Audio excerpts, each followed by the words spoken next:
सतारी की शाखा है ना,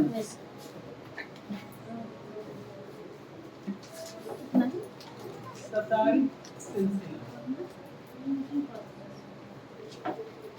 या संप्रदाय।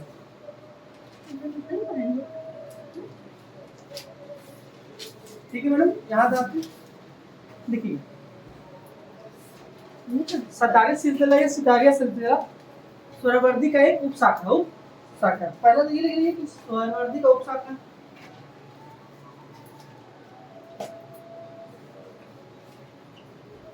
सोहरावर्दी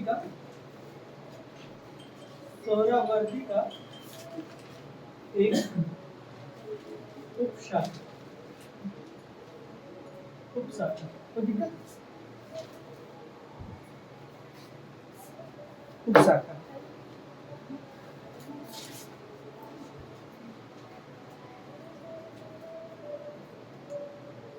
संस्थापक कौन थे मैडम, कल लिखा है सतारी शाह अब्दुल्ला सतारी। स्थान में बताया था जौनपुर, स्थान कहाँ पे था, जौनपुर। अच्छा, इसमें जो सबसे इम्पोर्टेंट है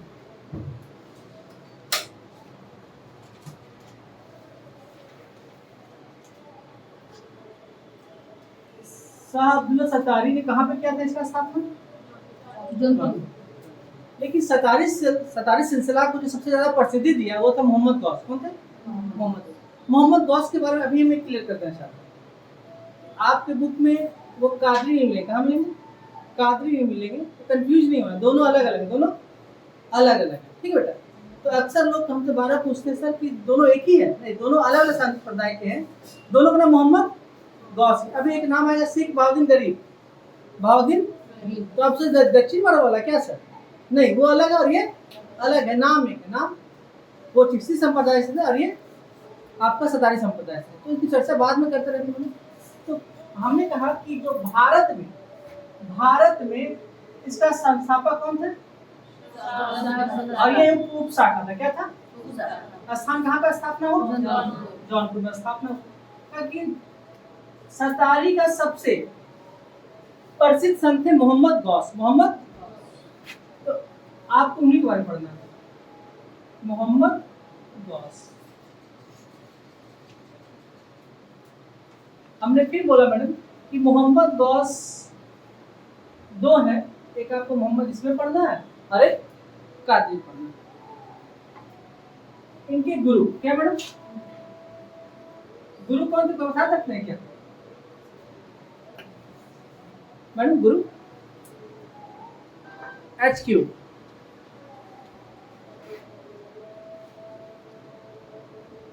हाजी हमीद अंसारी, हाजी,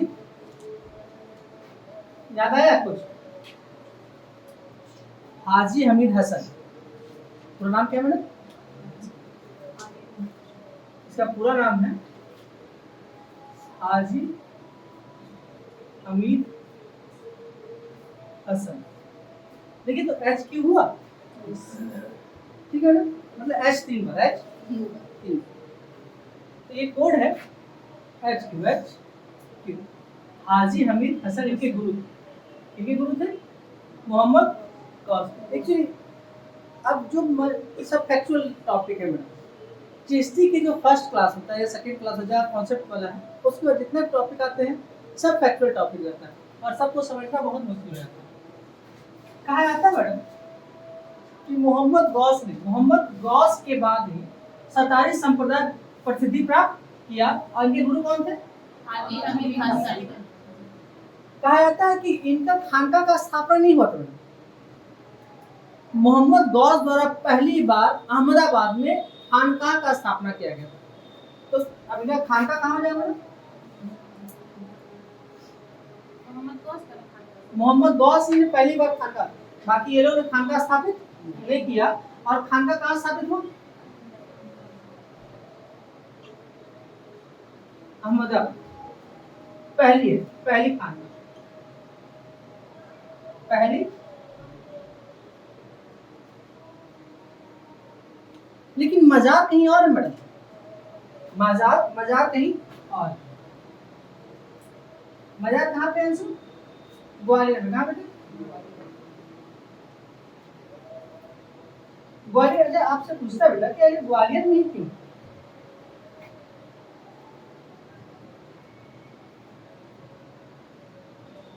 क्योंकि का जन्म कहाँ हुआ था? ग्वालियर में, इसलिए मजार कहाँ पे? ग्वालियर में। तो जन्म कहाँ हुआ था?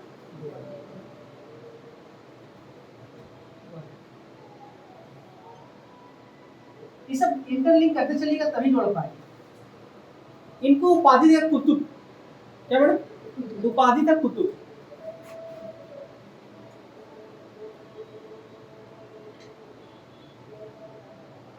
कुतुब, ठीक है। अब देखिए मैडम, मोहम्मद गौस को कृष्ण का स्वरूप में माना जाता है। कहते हैं कृष्ण का स्वरूप में। औलिया को कृष्ण का स्वरूप मानते हैं, औलिया को कृष्ण का स्वरूप मानते हैं। फिर सुनिए मैडम, मोहम्मद गौस या गौस केवल बोले मोहम्मद गौस औलिया को कृष्ण का रूप में मानते थे, कृष्ण के रूप में मानते थे। और कहा जाता है कि बहुत दिन ज्ञान प्राप्त किए, बहुत दिन ज्ञान प्राप्त किया। आपने मोहम्मद पैगंबर से भी अपने आप को बड़ा समझने लगे, तो इनको सब लोग एक बार दौड़ाना शुरू किए और ये भाग के कहाँ चले गए? गुजरात चले गए, गुजरात साइड कहीं चले गए थे। और वहाँ बहुत दिन रहने के बाद फिर वो पुनः अपने धर्म के प्रचार करना शुरू किया। इनके बारे में जो जानना है मैडम, इनको उपाधि क्या था मैडम? अब देखिएगा, इनके बारे में सबसे अच्छी बात है मैडम कि हुमायूं, हुमायूं और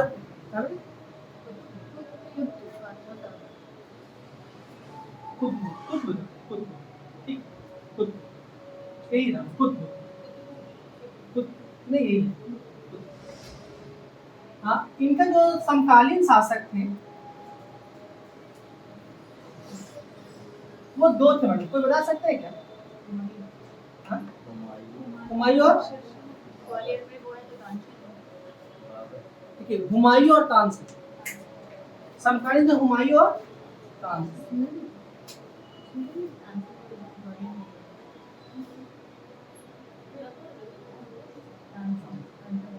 अच्छा, यहाँ पर क्या समकालीन थे? और सबसे बड़ी बात है समकालीन शासक ये दोनों शिष्य भी थे। क्या थे? ये दोनों शिष्य भी थे। किनके शिष्य थे?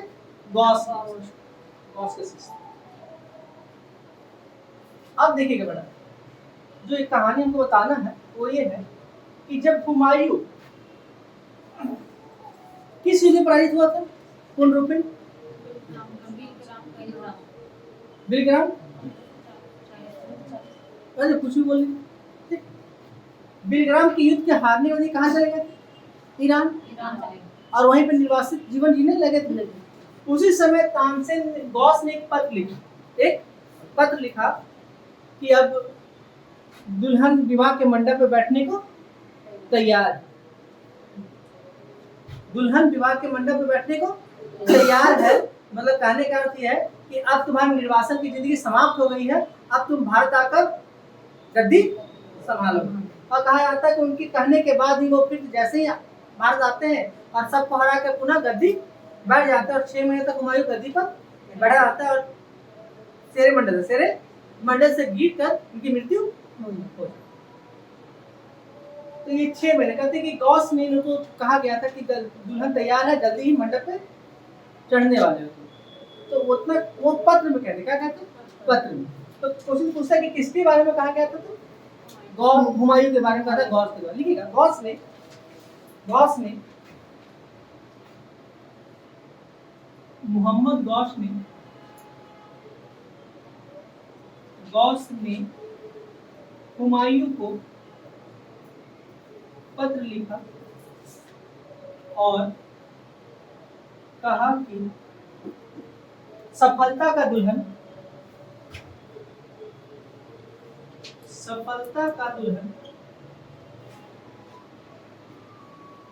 क्या और क्या था? शीघ्र ही विवाह के मंच ही होगा ना, मंच पर कदम रखेगा। मंच पर कदम रखेगी, मंच पर कदम रखेगा, रखेगी।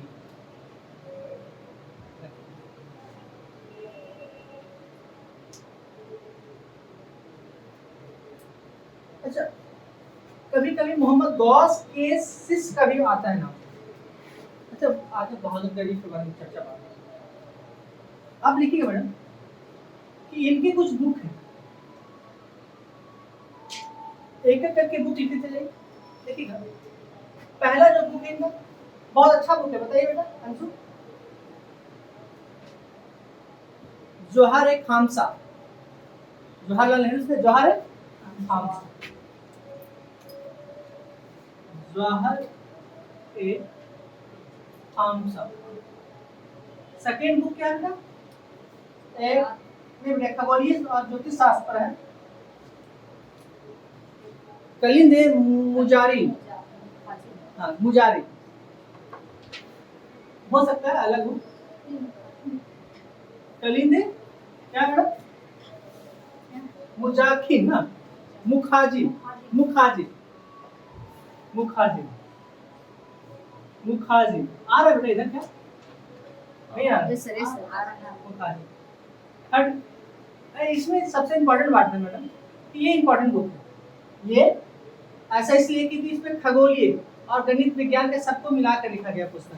लिख लीजिएगा, इस पुस्तक में खगोल गणित ज्योतिष, खगोल गणित ज्योतिष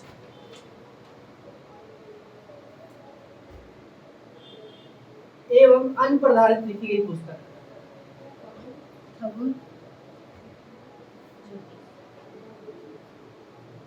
रिसाला क्या था मैडम, रीना मैम? रिसाला है मेरा जिम, मेरा जिम, मेरा जिम। चौथा क्या था, याद है मैडम, एक जो उस पर लिखा गया था हठ योग पर, मेरा जिम। गुलजार अबरार, गुलजार अबरार, गुलजार ए अबरार। और लास्ट था हठ योग पर एक पुस्तक था मैडम, याद आ रहा है क्या? हठ योग, बहार उल हयात, बहार उल हयात, ये हठ योग पे लिखा गया। हठ योग कौन सा पुस्तक बेटा, हठ योग में? हठ योग की पुस्तक है मैडम अमृत कुंज, क्या है? अमृत कुंज। हठ योग पर, हठ योग की एक पुस्तक है, उसका नाम है अमृत कुंज। और अमृत कुंज का ये फारसी अनुवाद है, क्या फारसी? हठ योग योग का एक पद्धति है, तो घनघोर तपस्या करके ज्ञान की प्राप्ति करते हैं। और ये फारसी में अनुवाद कौन किए थे?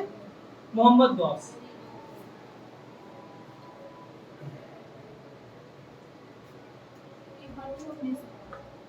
हठ योग में योग की पद्धति है जो कठोर तपस्या करके ज्ञान की प्राप्ति है, शारीरिक कष्ट देकर।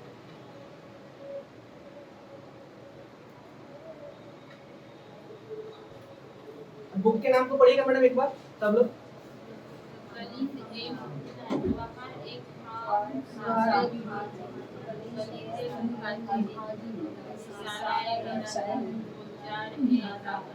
इसमें दो पुस्तक भी आई है मैडम, एक ये और एक, ठीक, ये दो इम्पोर्टेंट, दो। एक और बोलिए प्रीति मैम।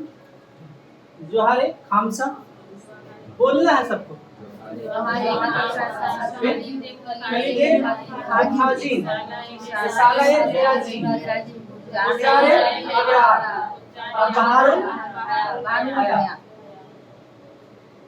इसमें और कुछ नहीं क्या मेरे ख्याल से कुछ। कहते हैं कि जौनपुर में किस संत ने सतारी संप्रदाय को डेवलप किया? नहीं, नहीं। तो बताइए बेटा।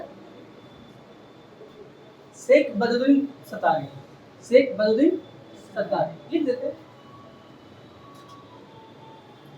शेख बदरुद्दीन सतारी ने जौनपुर में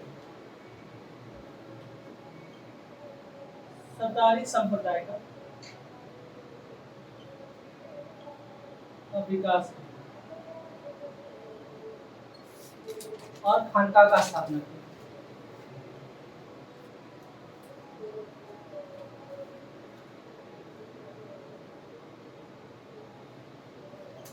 स्थापना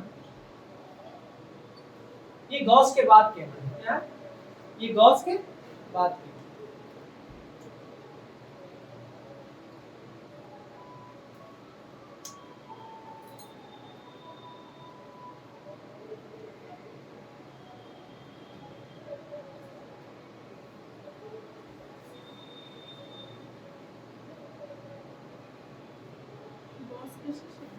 नहीं, दूसरा है। एक बार फिर रिपीट करते हैं मैडम। कहते हैं कि सुहरवर्ती संप्रदाय की एक उपशाखा नाम क्या है? सतारी है। सुहरवर्ती दो उपशाखा का जन्म हुआ, एक है नाम फिरदौसी, एक का नाम सतारी। सतारी संप्रदाय के जो संस्थापक थे शाह अब्दुल्ला सतारी था, और ये सारे चीज वही काम करते थे जो सुहरवर्ती करते थे, सारी चीज को फॉलो करते थे। इसी में इनका जो स्थापना हुआ वो था जौनपुर। मतलब अब्दुल सतारी कहाँ के थे? जौनपुर। कहा गया कि इस सतारी सिलसिले में जो सबसे प्रसिद्ध संत हुए वो थे मोहम्मद गौस थे, और गौस के गुरु का नाम था HQ हाजी हमीद हसन। कहा जाता है कि इनके द्वारा ही पहली बार खानका का स्थापना अहमदाबाद में किया गया था, और इनका मजार कहाँ स्थापित हुआ? ग्वालियर से स्थापित हुआ, क्योंकि इनका जन्म कहाँ हुआ था? कुतुब उपाधि का लिया कुतुब। कहा जाता है कि हुमायूं और तानसेन भी इनके शिष्य थे, और कहा जाता है कि जो उनकी संगीत का प्रेरणा हुआ तानसेन ने ग्रहण किए थे, किसने कहते? मोहम्मद गौस। हुमायूं समकालीन भी थे और हुमायूं शिष्य भी थे, और कहा जाता है कि हुमायूं और गौस में बराबर संवाद भी हुआ करता था जब बाबर जिंदा थे तब। कहा जाता है कि हुमायूं के निर्वासन के बाद, निर्वासन मतलब जब भारत को हार गए वो, और हार कहाँ चले गए? इराक चले गए, और वहीं से वो गौस से पत्रों से माध्यम संवाद किया करते थे। उसी बीच उन्होंने आशीर्वाद के रूप में कहा कि सफलता का दुल्हन शीघ्र ही विवाह के मंच पर कदम रखेगी। मतलब कदम रखेगी मतलब कहा भारत में आप जल्दी विजय प्राप्त करेंगे। कहा जाता है कि मोहम्मद गौस के द्वारा 5 महत्वपूर्ण पुस्तक लिखे गए थे जो सतारी संप्रदाय के लिए आजीवन योगदान दिया है उसके विकास में।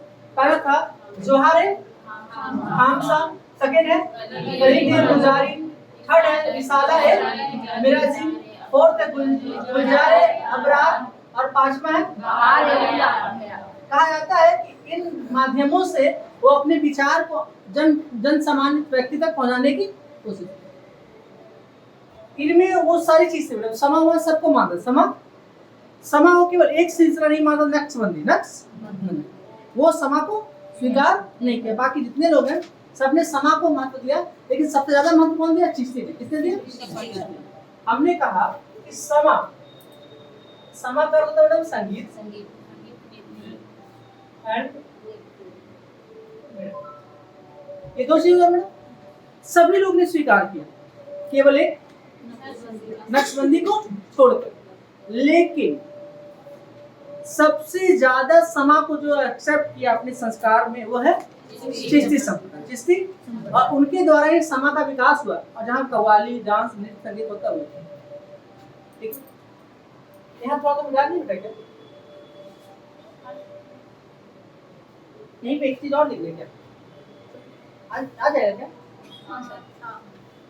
अब मोहम्मद गौस के जो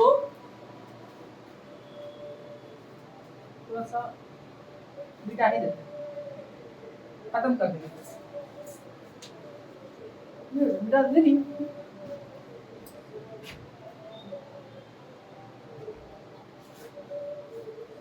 इसमें आपसे मैंने फिरदौसी आती इससे पहले ना, फिरदौसी का स्थापना कहाँ हुआ था? किसने किया था?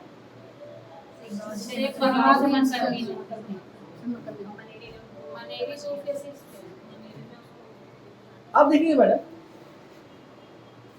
शेख बजाउद्दीन गौस के शिष्य उत्तराधिकारी, गौस शेख बजाउद्दीन।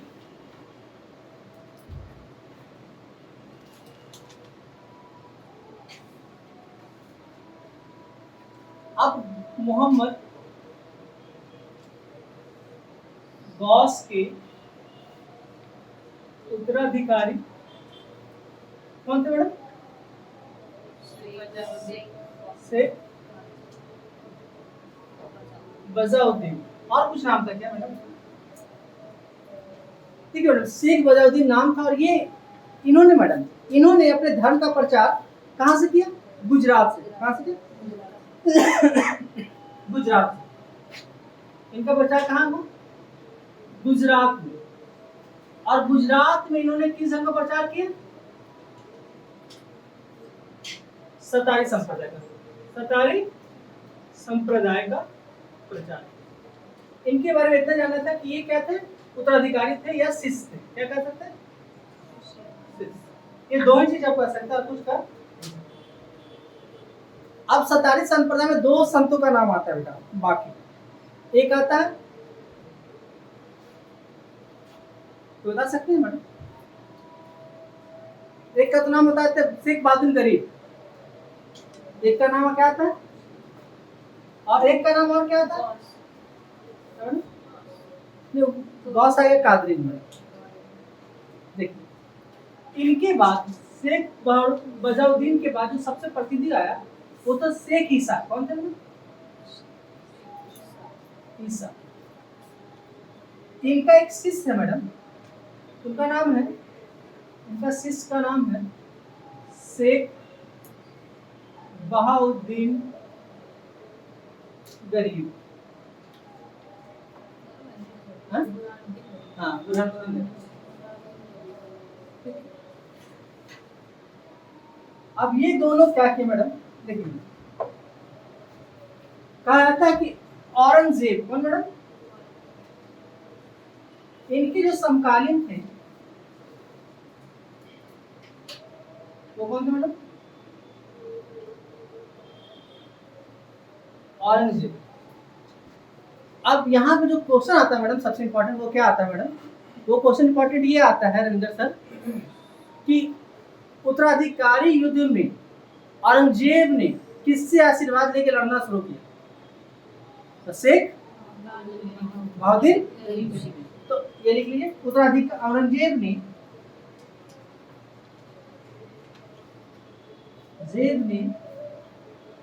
उत्तराधिकारी युद्ध में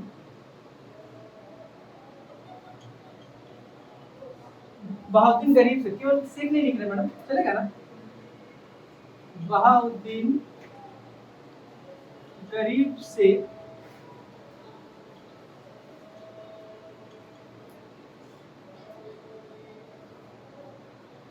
आशीर्वाद लेकर लड़ाई शुरू की। और कुछ है क्या इसमें?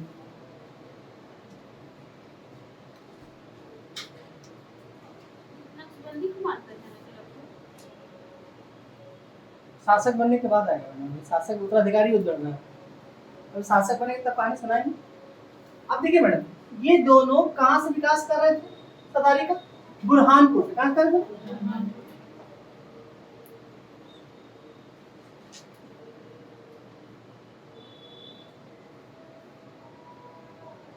सतारी संप्रदाय का विकास कर रहे थे।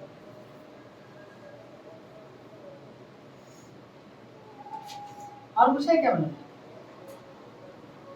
और कुछ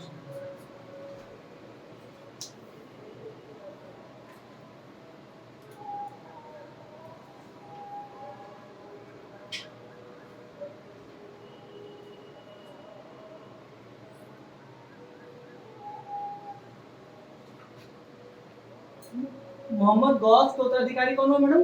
शेख बजाउद्दीन। ये इनको शिशु बोला जाता है। और ये कहाँ से की? गुजरात से। और गुजरात में सदाई संप्रदाय का विकास किया। इनके बाद दो और शिष्य का नाम आता है, शेख ईसा और शेख बहादुर। ये इनका शिष्य था कौन? बहादुर गरीब। और दोनों कहाँ से काम कर रहे थे? बुरहानपुर।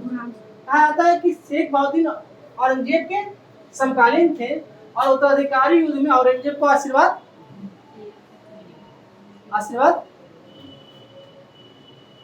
ठीक है बेटा बोलिए।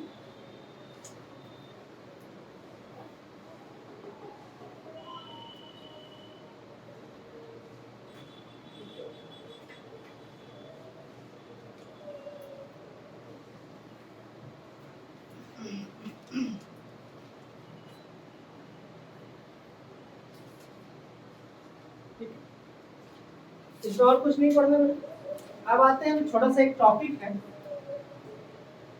उसको करा दे या छोड़ दो बेटा। कादरी संप्रदाय चाहते हो? चलो, कादरी और नक्शबंदी दो ही बचे हुए हैं। कादरी छोटा है, नक्शबंदी भी छोटा ही है, ज्यादा नहीं है।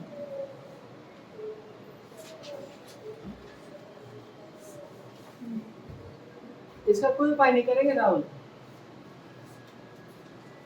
एक बार राहुल को बोलना पड़ेगा। अब आते हैं कादरी संप्रदाय। क्या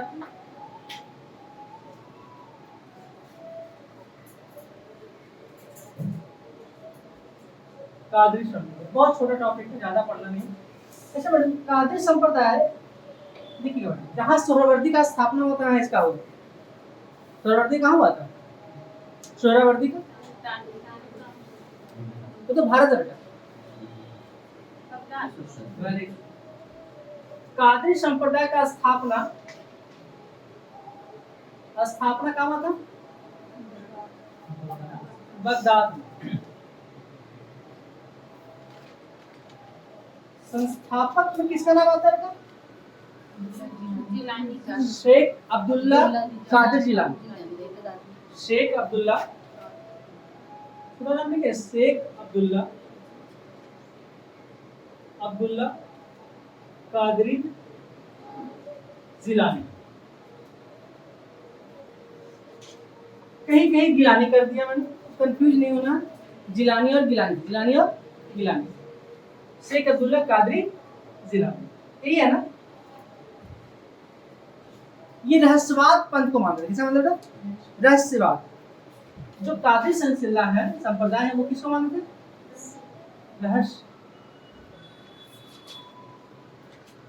रहस्यवाद पंथ को स्वीकार कर। ये रहस्यवाद पंथ होता क्या बेटा?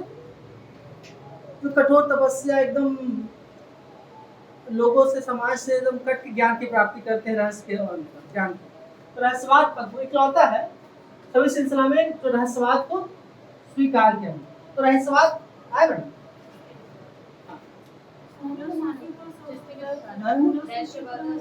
रहस्यवाद तो सब लोग कर रहे हैं, लेकिन ये ज्यादा फोकस नहीं, ये ज्यादा। इसके बाद मैडम, जब बगदाद में स्थापित हो गया, इसका भारत में भी होगा। भारत में कादरी का स्थापना, संप्रदाय का स्थापना कौन किया बेटा? सैयद नसरुद्दीन मोहम्मद जिलानी। सैयद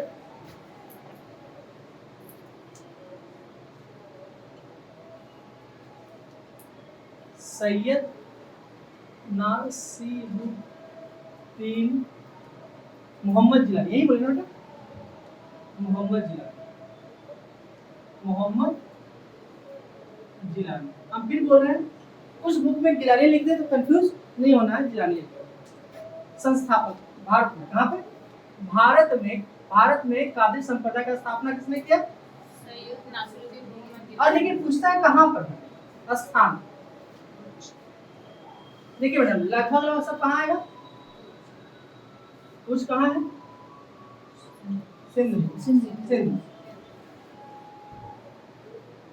इसमें आपको हम दो संत के बारे में पढ़ाएंगे मैडम।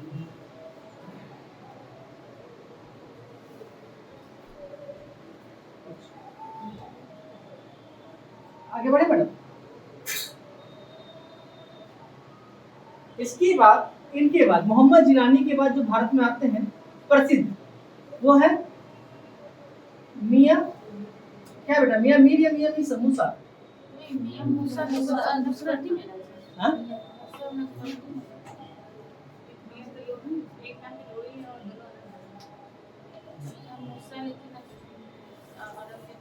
इसका नाम है शेख मूसा। क्या भाई?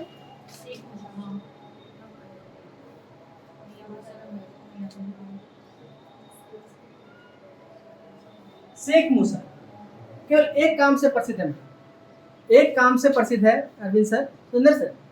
ये एक काम से औरंगजेब ने से 500 बीघा जमीन उपहार स्वरूप दिया। अकबर ने, किसने? औरंगजेब बोलते हैं, सॉरी, अकबर ने, किसने? अकबर ने इन्हें 500 बीघा जमीन उपहार स्वरूप दिया।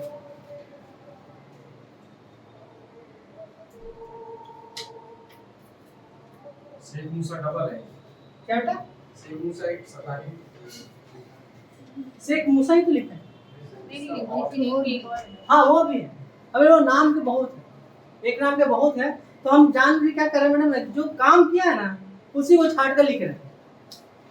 सबको लिखा है, एक ही रिपीटेड होने का नाम यहाँ भी है, वहाँ है मोहम्मद गौस लिखे सर, कदारी में भी मोहम्मद गौस। हाँ देखिए, अब यहाँ अब देखिए, कादरी संप्रदाय में जो भारत में विकास करने का सबसे बड़ा योगदान जाता है मोहम्मद गौस को जाता है, मोहम्मद गौस को जाता है। विकास करने का काम कौन किया? बस उतने ही काम है उसका, लेकिन उसके बाद कहीं मोहम्मद गौस का नाम आता नहीं है, इसलिए हम, क्योंकि सतारी मोहम्मद गौस ऑलरेडी हम पढ़ा चुके हैं, इसलिए यहाँ हम चर्चा उसकी नहीं की। आपके बुक में क्या लिखेगा मैडम?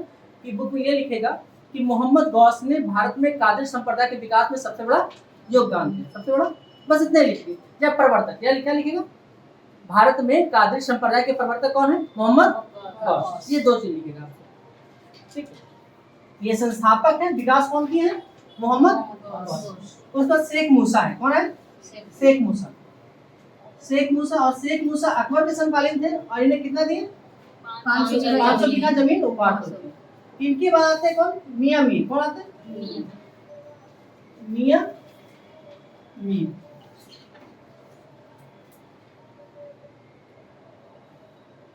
मियां मीर के बारे में बता सकते हैं क्या? पहला है कि सब कादरी लिखेगा, कादरी संप्रदाय में सबसे प्रसिद्ध संत।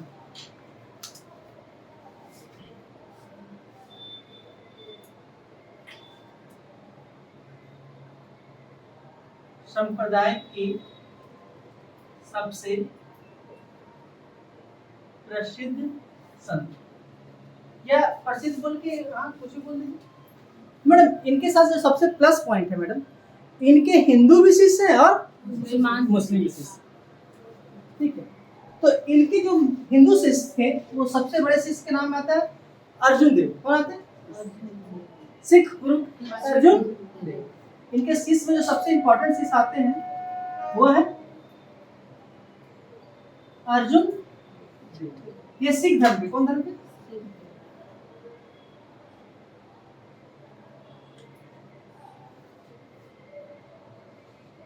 सिख धर्म। क्या कोई दिक्कत नहीं? सिख धर्म।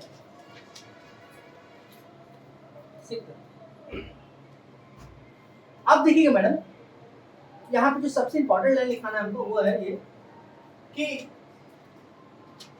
मियां मीर ने ही स्वर्ण मंदिर का नींव रखा। नींव कब रखा? अभी आप लोग मुगला डिस्कशन कर रहे हैं, इसलिए पूछ लेते हैं। हाँ, हमारी गोल सर 1588 है क्या? देख लीजिए, देखने का चीज है।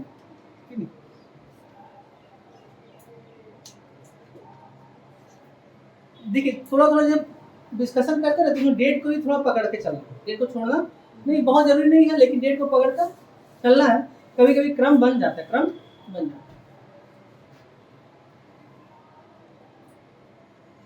देखो जल्दी लिख ले। अरे खोल लीजिएगा एक बार। फिर आते हैं मैडम डेट कितना मिले थे? 1588। सबसे अच्छी बात है मैडम कि मुगल काल के दो शासक इनके समकालीन थे, जहांगीर और शाहजहां। जहांगीर और शाहजहां। जहांगीर और शाहजहां इनके समकालीन समकालीन थे।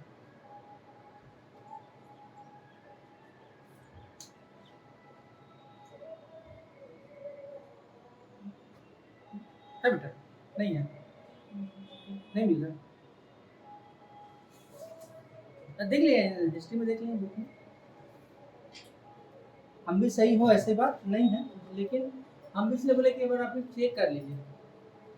उससे क्या होता है, कहीं डॉट हो तो क्लियर हो जाता है।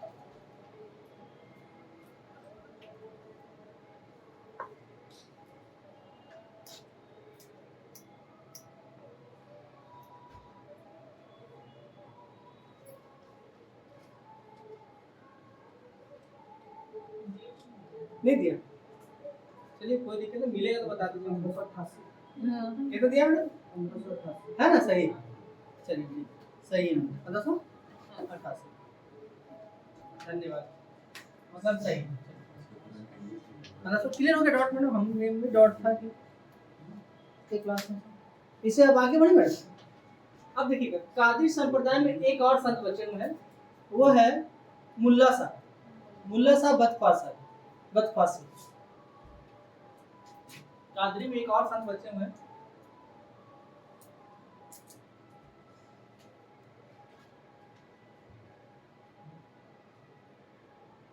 देखिए मुल्ला साहब बदफासी। अंतिम संत वही। क्या सर? हाँ सबसे ज्यादा।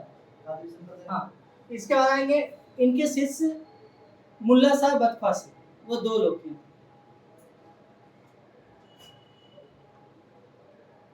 अब देखिएगा, अभी हम लिखा रहे थे क्या? मियां मीर। क्या लिखा है? मियां मीर। इनके जो शिष्य हैं, वो सिंह का नाम है मुल्ला साहब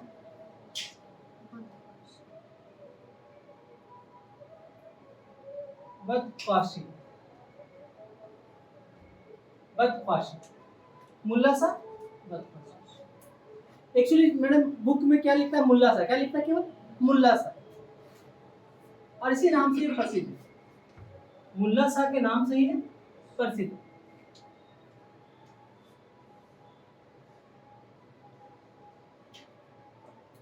अब देखिए सबसे बड़ी बात है मैडम कि इनके जो शिष्य हैं, ये इनके शिष्य हुए मैडम मियां मीर।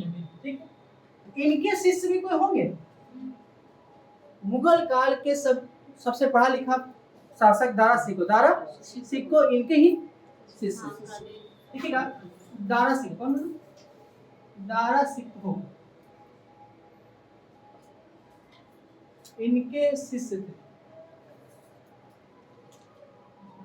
अच्छा, इनकी बहन थी जहां आरा। कौन थी? जहां आरा। जहां आरा भी इन्हें अपना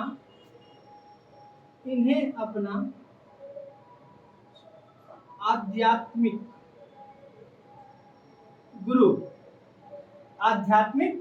गुरु मानती थी।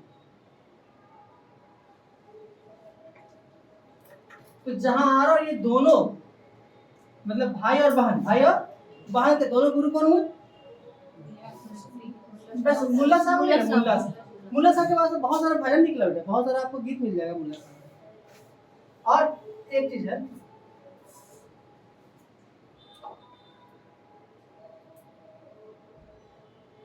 जहां आरा ने मुल्ला साहब के लिए एक पुस्तक लिखी। साहिबिया, साहिबिया। जहां आरा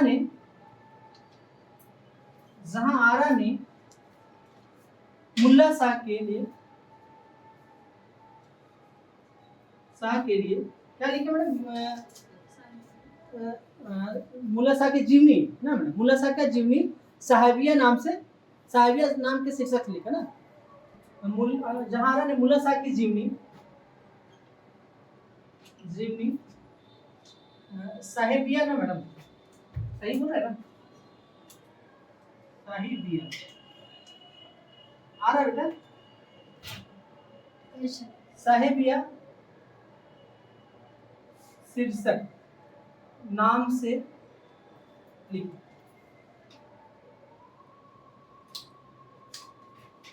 कौन नाम से? बस और इसमें कुछ है? साहिबिया, साहिबिया।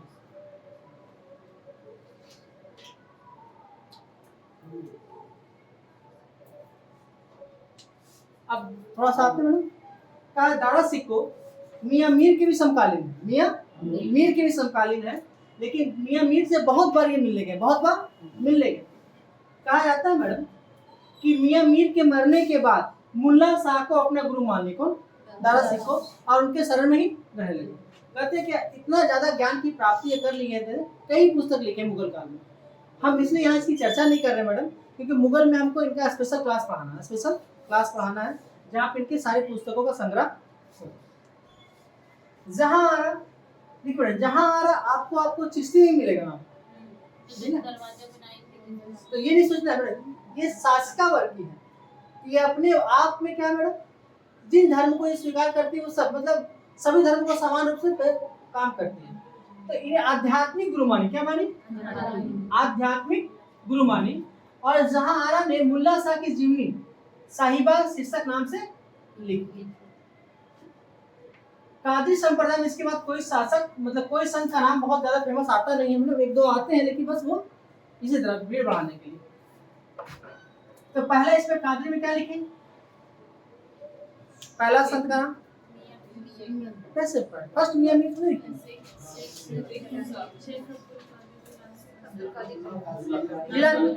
सेकंड भारत में, उसके बाद शेख मूसा, फिर मियां मीर, फिर मुल्ला शाह।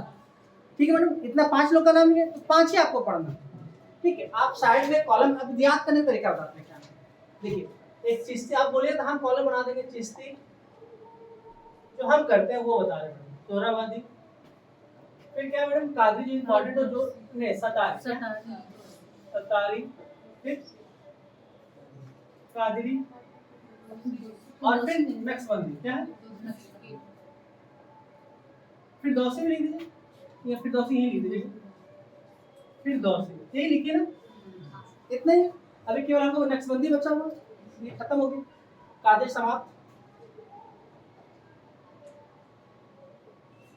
अब देखिए मैडम क्या किया, अब कैसे हम एक पेज में सबको याद करें। तो हम नोट्स बनाते थे कैसे करते थे, यहीं पे संस्थापक का नाम सबका एक साथ, स्थान कहाँ हुआ एक साथ, भारत में कौन विकास किया, ठीक है एक साथ, इसका क्या गुण है, इसका क्या गुण है, क्या गुण है, क्या गुण है सबका, क्या गुण है, एक लाइन में, 2-3 लाइन हो सकता है, मतलब एक साथ सबका। फिर इनके संत कौन कौन है, एक साथ छोटा अक्षर में लिख दिए, इसी के नीचे चिश्ती के नीचे, सोहरावर्दी के नीचे, सतारी के नीचे, कादरी के नीचे, नक्शबंदी के नीचे या फिरदौसी के नीचे, सबको लिख दिए। अब एक पेज बस इतना ही तो है, और कुछ है, और ज्यादा स्टैंडर्ड बनाना तो लास्ट में बुक लिख दिए, क्या लिख दिए, बुक। जिसने जो बुक लिखा उसका नाम वहीं पे ऐड करके चले जाएंगे, एक ही पेज में सारा काम हो जाएगा। आपको बार-बार सब पेज पलटना नहीं पड़ेगा, एक पेज। और नहीं हो पाएगा तो हमको बोलिएगा, हम कोशिश करेंगे एक बोर्ड पर डायग्राम बनाकर खत्म करना, लेकिन कोशिश करेंगे खुद से तो याद ज्यादा अच्छा रहेगा। हम लोग कोशिश करके याद किए।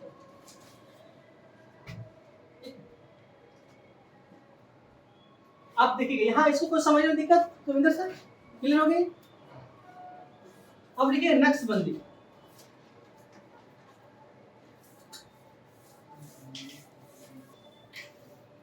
अच्छा, नक्शबंदी का स्थापना कहाँ हुआ?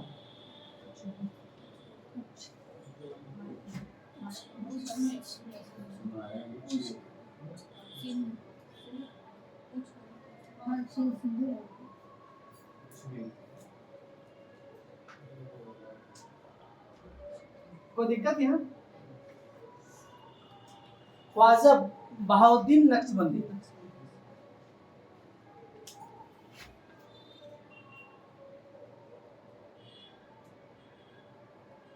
एक्चुअली इसमें दिक्कत क्या है मैडम कि कहानी बनता नहीं, तो होता क्या कि सबको अपने मन से कितना कहानी प्रेजेंट करें झूठ फूट। ठीक है, बोलिए तो कहानी बता देंगे इसमें। क्या बताया था नाम मैडम? भूल गए नाम मेरे दिमाग से। ख्वाजा बहाउद्दीन नक्शबंदी। ख्वाजा बहाउद्दीन नक्शबंदी। नक्शबंदी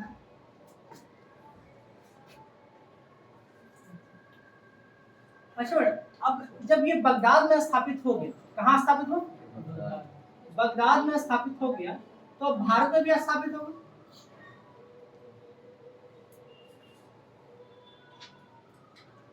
स्थापित मैडम कहाँ होगा मैडम?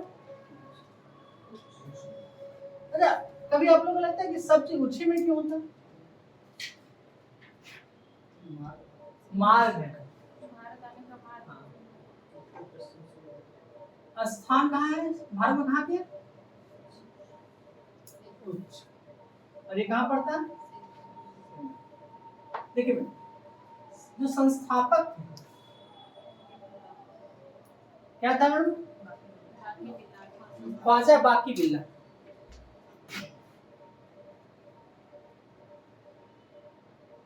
बाकी बिल्ला।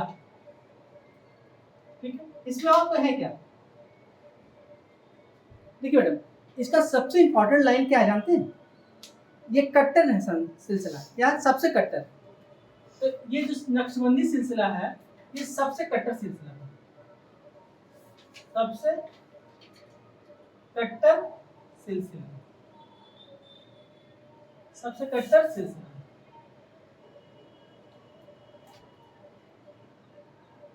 सबसे कट्टर सिलसिला, एक पहला पॉइंट इसमें लिखे। दूसरा पॉइंट लिखा मैडम, ये समा को नहीं स्वीकार किया। ये समा को स्वीकार नहीं नहीं। थर्ड पॉइंट और मैडम,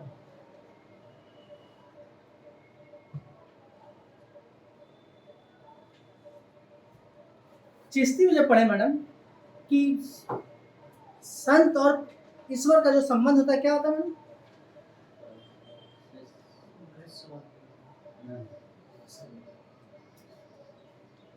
एक प्रेम प्रेमिका का, प्रेम प्रेमिका नहीं बताया था मैडम? फाना हो जाना, याद आया मैडम?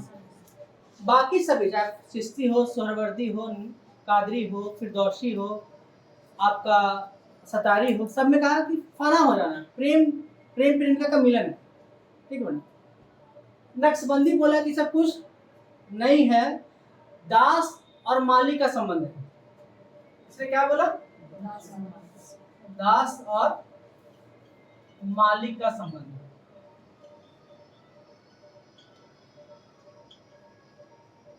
संबंध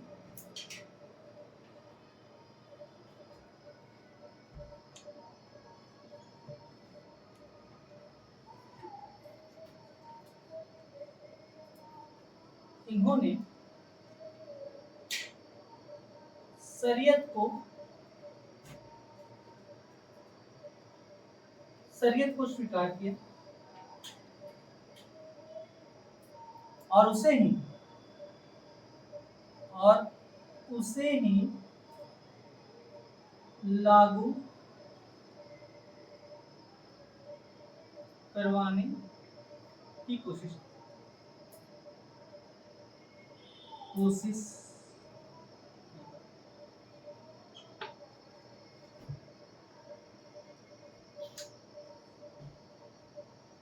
इन्होंने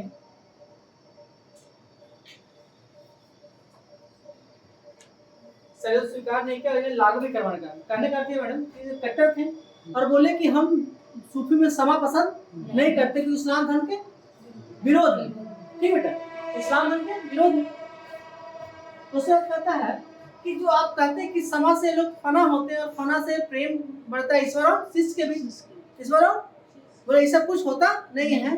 हम और ईश्वर मालिक और दास का संबंध है, अगर मालिक को पसंद है तो दिए, नहीं मालिक को पसंद है तो नहीं दिए।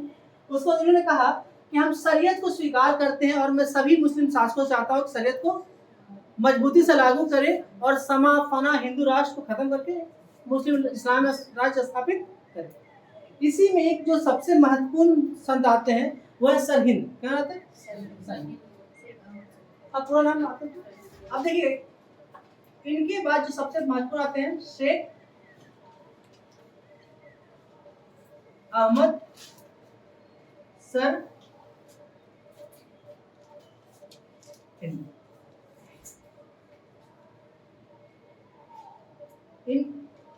ये मैडम कट्टर थे। क्या था मैडम? कट्टर।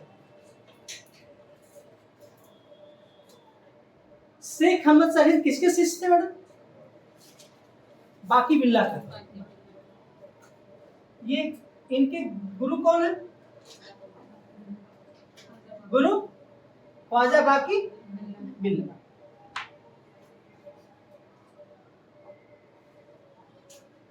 कहा जाता है मैडम कि इतना ज्यादा कट्टरता था इनमें, इतना ज्यादा कट्टरता था कि जहांगीर परेशान हो गए। कौन? जहांगीर परेशान होकर इन्हें ग्वालियर किले में कैद, इनकी कट्टरता से। लिखिएगा इनके कट्टरवादी विचार से परेशान होकर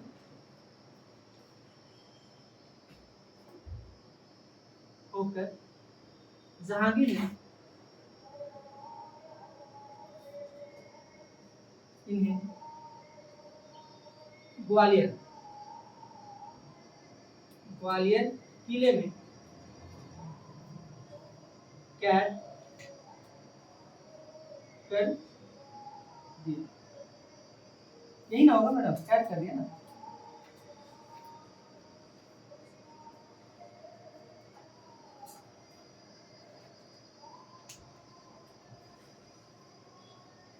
कहाँ कैद कर दिया मैडम? ग्वालियर के किले में।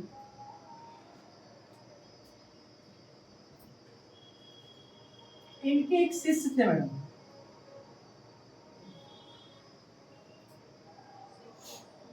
शिष्य का कोई नाम बताएंगे क्या? शेख मूसा का। हाँ मैडम। इसमें भी कुछ शेख मूसा था। फिर से शेख मूसा।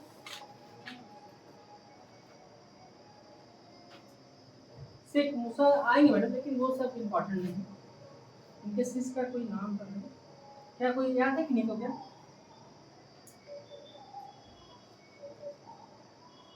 आदम मूरी करके, आदम नूरी करके नाम है, आदम मूरी। इनके शिष्य कौन?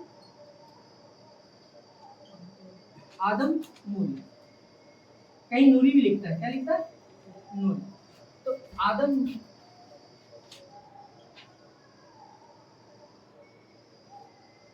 नूरी भी, आदम नूरी भी थे, वो भी बहुत कट्टर थे। ये भी क्या थे? बहुत कट्टर थे, कट्टर थे। शाहजहां ने, किसने? शाहजहां ने इन्हें देश निकाला, देश निकाला कर दिया। देश निकाला, शाहजहां ने देश निकाला का आदेश दिया, देश से निकाल दिया। एक ही बात, देश निकाला नहीं, देश निकाला कर दिया। शाहजहां ने इन्हें देश से निकाल दिया। इसलिए लगता है कि मैडम तो सेंटेंस को हम जान रहे हैं, और फिर वो देश निकाला क्या होता है सर? पूछने से अच्छा है कि लिख दो देश से निकाल दिया, यदि और कुछ है क्या इसमें?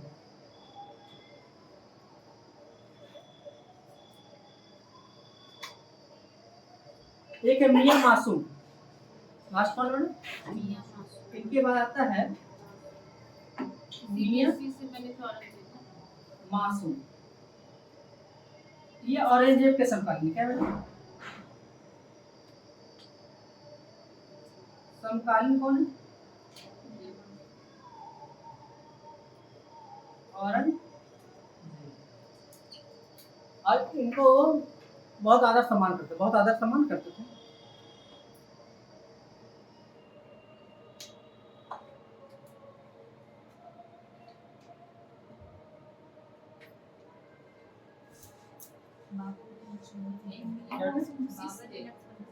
हाँ, बाबर के नक्शबंदी थे, लेकिन होता क्या बेटा कि नक्शबंदी के क्योंकि बहुत दिन जिंदा रहे नहीं, तो 4 साल रहे भारत में और उनका कभी वो एक अस्थायी जीवन जिए नहीं है, इसलिए चर्चा नहीं की।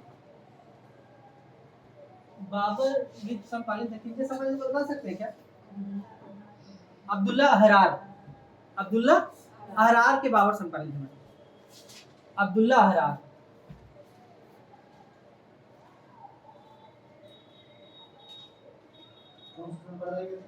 नक्शबंदी के अब्दुल्ला अहरार बाबर के समकालीन।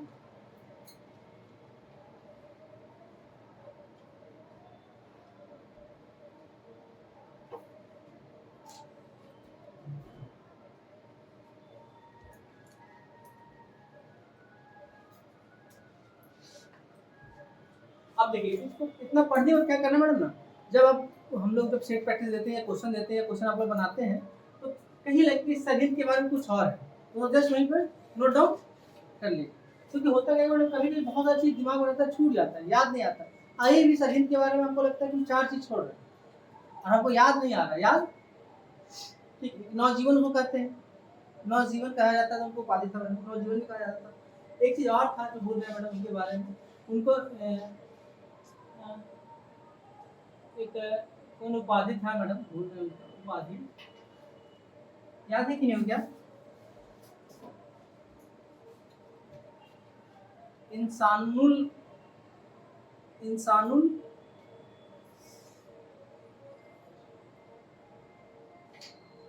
इंसानुल बहुत अच्छी नहीं आ रहा है उपाधि क्या था मेरे? अच्छा आ जाएगा मैडम, कभी ध्यान आ जाएगा। उपाधि था इंसानुल, आप देखे बेटा क्या है? इंसानुल कामिल, इंसानुल कामिल है ना, आ जाएगा इंसानुल कामिल, इनको उपाधि थी। एक चीज इनको और बोला जाता था, मुजाहिद करके कुछ कहा जाता था, मुजाहिद था मैडम, मुजाहिद। तो उपाधि का इंसानुल कामिल, ऐसा कोई ना तो पता है क्या? चलिए इतना ही कि कुछ छूटेगा तो कल देख लेते, मैं कल से कहा 2 लाइन छोटा होगा, आपको ज्यादा छोटा नहीं होगा, इसी के बारे में पूछता हूँ ट्रेन के बारे में। अब आते हैं पूरा चिश्ती संबंध, मतलब पूरा सूफी दाइन, पूरा सूफी दाइन, और मेन फोकस जो करना मैडम, देखिए आप कुछ कुछ क्या छोटा सा बताते हैं, हल्का सा जो क्षेत्रीय जो सूफी होते हैं ना मैडम, उनके बारे में कुछ कुछ छूटा हुआ क्षेत्रीय, एक आध लाइन कहाँ थे ये थे, तो अगर उसमें आप मिला के पढ़ दें तो ठीक है, नहीं किसी दिन खाली रहे तो आप बोलेगा हम सब, लेकिन वो क्वेश्चन बहुत बनता नहीं है। मेन आपको यहाँ जहाँ से बनता है वहाँ लेवल में हम कवर कर देंगे, आप देख लीजिएगा एक बार, ठीक है मैडम। देखिएगा मैडम, नक्शबंदी का स्थापना कहाँ हुआ? बगदाद में। अब देखिए बगदाद में कितने लोग, कितने वंश का संप्रदाय का स्थापना हुआ? सब एक लाइन में लिख देना है, ठीक है। कहते हैं कि बगदाद में इसका स्थापना ख्वाजा बहाउद्दीन नक्शबंदी ने किया, और इसी नक्शबंदी के नाम पे संस्था का नाम क्या पड़ा? सिलसिला का नक्शबंदी। कहा जाता है कि भारत में भी इसका स्थापना हुआ, और कहा हुआ उच्च में, और यहाँ के संस्थापक थे बाकी बिल्ला। कहा जाता है कि इनके गुरु शिष्य थे शेख अहमद सैयदी, और इनके शासनकाल में, इनके समय में ही नक्शबंदी सिलसिला अपने चरम पे था, सर्वाधिक विकास हुआ। इनकी उपाधि थी इंसानुल कामिल, इंसानुल कामिल। कहा जाता है कि कट्टर विचारधारा से परेशान होकर जहांगीर ने ग्वालियर किले में कैद कर दिया, जबकि इनके सिद्ध आदम बनूरी को क्या किया गया कि देश से निकाल दिया गया शाहजहां द्वारा। शाहजहां मियां मासूम औरंगजेब के समकालीन थे, औरंगजेब के समकालीन थे, जबकि बाबर के समकालीन थे। कोई दिक्कत है? अब्दुल्ला अहरार, यह नाम है ख्वाजा अब्दुल्ला अहरार पूरा। आप अब्दुल्ला अहरार में कहेंगे कोई दिक्कत नहीं है। बाबर के समकालीन, बाबर के समकालीन। ठीक मैडम। अब देखिएगा कि सबसे ज्यादा कट्टर थे, सबसे ज्यादा कट्टर थे और ये समाज को स्वीकार नहीं करते थे। दास और ईश्वर और व्यक्ति के बीच दास और मालिक का संबंध मानते थे। इन्होंने शरीयत को स्वीकार किया, बोला कि सभी लोग शरीयत को स्वीकार करें और शरीयत के साथ ही देश को आगे चलाए और धर्म को आगे बढ़ाए। ठीक मैडम, यही इतना है आज के बाद, इतना ही। और हमें लगता है कि सूफी, क्या मैडम, सूफी सिलसिला,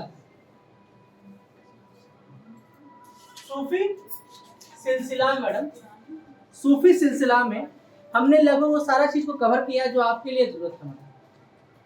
अब इसमें अब हम लोग आते हैं भक्ति आंदोलन में।